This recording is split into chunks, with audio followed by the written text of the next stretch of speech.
Hi, good afternoon, everyone. I'm Maddie, and it is a pleasure to be speaking with you all today on the importance of cross-partisan relationships. As I'm sure we're all aware, in today's political climate, it's becoming increasingly difficult for people on different sides of the aisle to see eye to eye, let alone form meaningful relationships. However, the weight of these cross-partisan friendships cannot be overstated, and I believe they're more critical now than ever. When I was in high school, I had a very close friend named Peter, who held political beliefs that were very different from my own. We often found ourselves in heated debates about issues like family, immigration, and healthcare. At times, our conversations got so intense that we both had to take a second, step back, and cool off. Cross-partisan friendships can be challenging. It's easy to get frustrated with someone who doesn't see things the same way you do, and disagreements can sometimes turn into those heated arguments. But I believe that it's precisely these challenges that make cross-partisan friendships so valuable. By learning how to navigate difficult conversations with people who hold different beliefs, we become better communicators and more empathetic individuals. Despite our disagreements, Peter and I had a deep mutual respect for one another. We both knew that we cared deeply about the issues we were discussing, and we were both striving to make the world a better place in our own ways.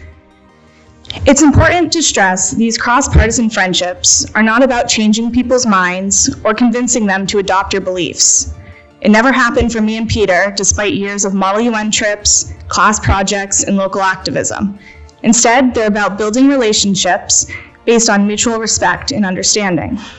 It's okay to disagree with someone, but it's important to do so in a way that's respectful and constructive.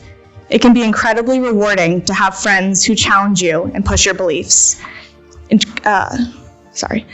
can also lead to personal growth and self-reflection, which can be invaluable in both personal and professional settings. This can lead, again, to more productive conversations and ultimately more effective policymaking.